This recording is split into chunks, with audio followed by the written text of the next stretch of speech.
आइ हम बैगन के भरुआ बना रहल छी। एक दू गोटे के मांग छलन हैं। ई बैगन की करब तऽ ई सौंसे बैगन जेना ई पातर अछि ने एहने लम्बा लम्बा कनिक लेबा। ई सब एकरा की हटा देबै कनि। आ एकरा की करब ई बीच से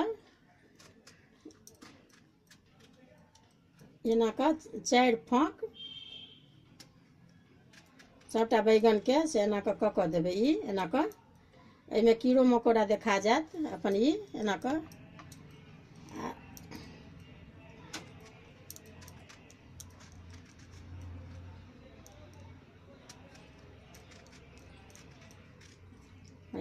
भऽ गेल। आब ई अहाँके सबटा एहिमे 4 फाँक कऽ लेलहुँ। ई अहाँके से भऽ गेल। ई धो कऽ अहाँके से 4 फाँक से कऽ लेब। आब ई गरम पानि अहाँके एहिमे लोहियामे या कढ़ाइमे कोनो चीजमे दऽ दियौ सबटा उबालै लए।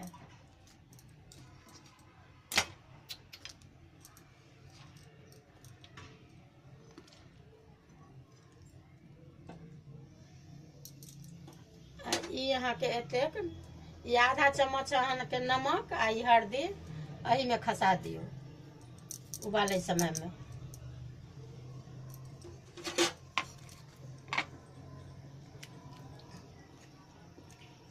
ई दऽ कऽ एकरा कनी काल झाँपि दियौ 10-15 मिनट। आ ओकरा बाद 10-15 मिनटके बाद की करब तऽ ई उघारि कऽ कनि एना कऽ उल्टा अथी करैत रहबै। आगू पाछू उल्टाबैत रहबै। आब ई कनि रंग चेंज भेल जाइए। 15-20 मिनट एकरा उबालऽ देबै। कनि पानि खौलऽ देबै। आब ई अहाँके एना कऽ देखबै जे अपने रंग चेंज भऽ जायत। कनि झाँपि दै छियै एखन कनिक नहि भेलै। ई आ मसाला के देखियो ई 250 ग्राम अहाँके प्याज अछि। आधा किलो बैगन भाटामे। आ ई 2 चम्मच से लहसुन के अथी अछि। आ ई 2 चम्मच सरसों अछि।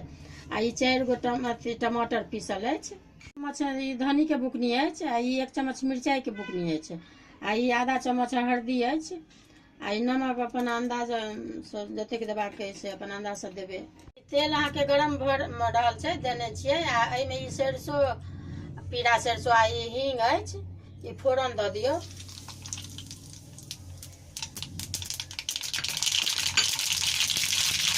ई एहिमे प्याज पहिले खसा दियौ।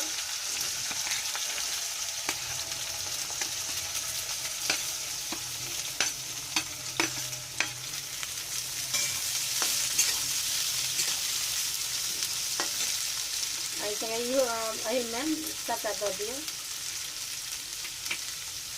कनि सरसों बादमे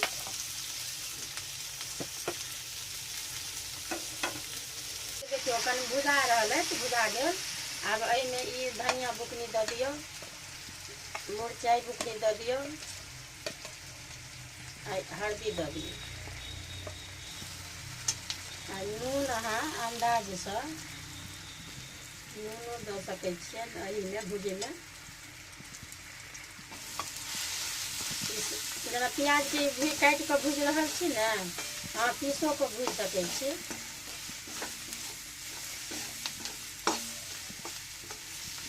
प्याज ई लगभग भुजा गेल। आब एहिमे टमाटर दऽ रहल छियै। ई आ ई सरसों के अछि पीसल।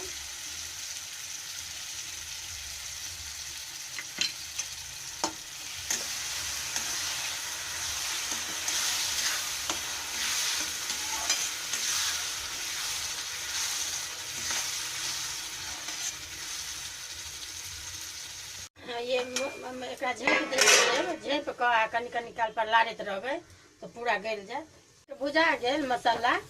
जँ कनिक अथी प्याजके अथी बुझायत तऽ कनिक करछुल लऽ कऽ से एना कऽ मिला लेब तऽ मिल जायत। भऽ गेल। आब ई भुजा गेल। एहिमे से भाटामे से मसाला भरि रहल छी बड़। देखियौ एकरा एना कऽ लेब भाटाके।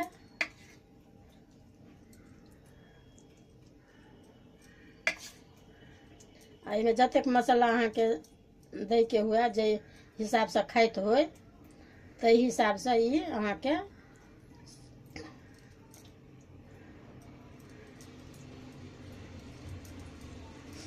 एक बेर एना कऽ कऽ से कऽ लेब जे एहिमे नहीं लागल रहत।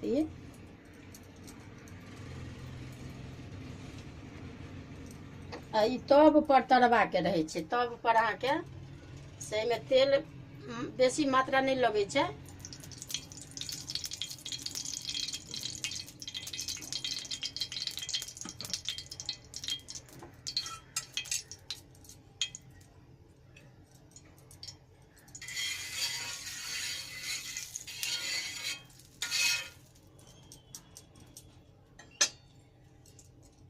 एकरा ई डंटी अहिना रहिए देबै आ एकरा ई अहिना के ई जेना अछि भऽ गेल एना के देने जइए।